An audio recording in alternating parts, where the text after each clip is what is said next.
Hi, everybody. How are you doing today? Well, I hope. Listen, last night at evening prayer, which, by the way, is a Zoom room, and if you would like to check it out with us, we'd love to have you. It's a small group. It's kind of intimate, but it doesn't have to remain as small as it is. We gather from 6 to 7 p.m. Eastern Time, and I'm happy to send you the Zoom information if you want to sign in for that. Um, Generally, we do a check in around the room just so everybody can say hello to each other and know who each other is, because we have some new people who've come into the church through this portal. So we check in with people, and then there's a brief portion where we read a little scripture, and it's kind of a mini Bible study. And we have a big discussion about that, and then that leads us into prayer time based on the discussion and whatever we are going through in our own lives. Sometimes there's music where I will sing something and invite people to sing with me. But of course, you'd be muted because, singing on Zoom is a disaster. But we don't always have music. And anyway, pretty extended prayer time based on the prayer requests that come from the group. And then a benediction and dismissal. And it is just a rock solid anchor for many of us. So if you want to give it a try, come along. Just let me know. Get in touch with me, and I'll send you the info. All right, commercials over. What I wanted to say is that last night we had this really incredible discussion about the difference between healing and cure. And I would ask you, what is the difference between being healed and being cured? We talked about it in terms of our own health. We talked about how cure tends to, in our thinking, be more of a physical thing, whereas healing seems to apply more toward emotional and spiritual things. Although you can have healing with a cure, it is also possible to have healing without a cure. I would venture to say that you can have a cure without healing. It seems that with Jesus, the two are interchangeable in Scripture.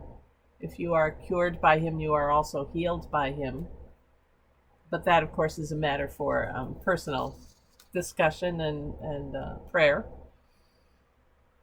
But I wanted to kind of raise it for us to think about today. We went with the Wikipedia, the font of all knowledge, definition, and there I found these two quotes: that healing is the process of the restoration of health from an unbalanced, diseased, damaged, or unvitalized organism. The result of healing can be to cure the cause of a health challenge, but one can grow without being cured or heal without a cure. And then there's another quote in there that pointed out that traditionally nursing has been concerned with matters of healing, and medicine doctors have been concerned with matters of cure. We had a lot of interesting conversation about that. I'm interested today, certainly take that into your own prayer life and your own thought process throughout the day. Many of us can remember experiences in our lives where we may have been cured of something, but the healing took a long time. Those among us who had worked with battered women or child sexual abuse recognize that healing is uh, everlasting, an everlasting goal and process. Then we started talking, and this is what brings me to today, about sort of systemic healing and cure. What will it take for our nation to heal from this time? Whether we're talking about the coronavirus, or we're talking about racism, or we're talking about sexism or homophobia, or any of the other isms that are present with us. Can we heal without being cured? Is there a cure? What do we do with that? I mean, I happen to believe that prayer can help facilitate intentional healing. There's active healing and there's passive healing. You know, I cut my finger the other day. I ended up putting a Band-Aid on it because it was my index finger and it kept catching on everything. But I only left the Band-Aid on for one day, and you know, it kind of cures itself. It heals itself, and the cut was cured. It is no more. But other things, if I leave them alone, things that have upset me, for instance, emotional upsets or trauma, and if I leave those alone, they can take a very long time to heal. And while it still might take a long time, it could be, if I do nothing, it will heal kind of on its own. That's a passive healing. But if I do something to facilitate it, whether it's counseling or prayer, a combination of the two, intentionally processing whatever it was, and I take an active role, active healing seems to come about faster than passive healing. So what do we do with that? Let's not look at something as big as racism, although certainly we can. But let's just look at something as small as our feelings about church, or our feelings about religion, or our emotional experiences about faith communities. It's a wide spectrum, isn't it? I mean, you have everything from Jonestown straight on over to long-time established Roman Catholicism. You have Judaism, Hinduism, Shintoism, all of the world religions. And damage has been done in the name of each. Probably for us as Westerners coming from a Eurocentric background, we're looking mostly at the injuries caused by Christendom throughout the last 2,000 years. Ties in with racism, certainly, and homophobia, and how women are treated. But I know an awful lot of people out there, and I'm sure you do, and maybe some of you are fitting into this category, that you've ditched religion, but you like this, what I'm talking about, you know, the prayerful pauses. You don't go to church, you don't want to be known as Christian, but you really love Jesus and want to follow him.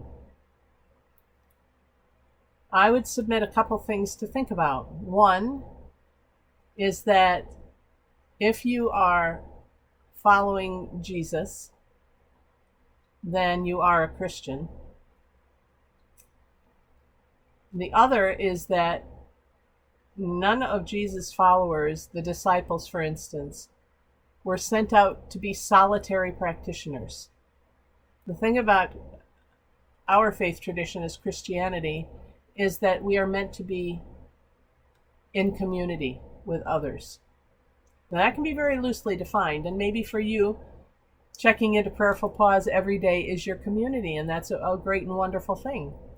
But it's a rather one-sided community. There's not a flow, excuse me, of energy between you and the others in the community. You're all just kind of watching me at this point. I think that we sometimes throw the baby out with the bathwater, that old saying, which is horrible. But I think that's what we do. And we get so frustrated with how things have been corrupted that we get rid of the whole thing altogether, as opposed to reforming. That's what the reformers did. And I believe that's what is happening now, and that we are a part of, reforming the church so that it speaks to the 21st century, and yet it pulls together the active healing, and it pulls together the concepts of community and prayer, whatever is vital, a vital way for us to sustain our spirituality. I know this is a little headier than a lot of our prayerful pauses, but I'm uploading this on a Friday, so you have all weekend to think about it. My challenge to you this weekend is this. If you were to start a church, whether you call it that or not, if you were to start a faith community based on the teachings of Jesus, where there are other people involved, whether in real time or online, and you were to start from scratch, what would it look like? How would you define it? Maybe your imagination, your mind will go off in the field of beliefs. Here's what we will believe. Or maybe it will be in the form of action. Here's what we will do. Maybe it will be, if you're quirky like me, in the form of government. Ooh, how would we self-govern that? How would we regulate ourselves? But I invite you to do that. I challenge you to do that, because when you do that, you will find inside yourself what's really important to you. And then we can start to reach out and connect with others so that we are in community and not just isolated individual practitioners. That's it for today. I'm Reverend Deb Swift. I'm pastor of South Presbyterian Church in Rochester, New York. Thank you for joining us for this prayerful pause with the pastor, a little something today to get our juices flowing and to remind us that there is something greater than ourselves, and we should be working toward making this world a better place in terms of spirit. If you'd like to learn more about us or about our ministries, I invite you to visit our website. It's on the end cap. If you'd like to see more prayerful pauses or even complete worship services, visit our YouTube channel at South Church Rochester. I hope you have a very safe few days until we connect again. All right, that's it. Be good. Take care. God bless. Be safe. Bye for now. See you next time.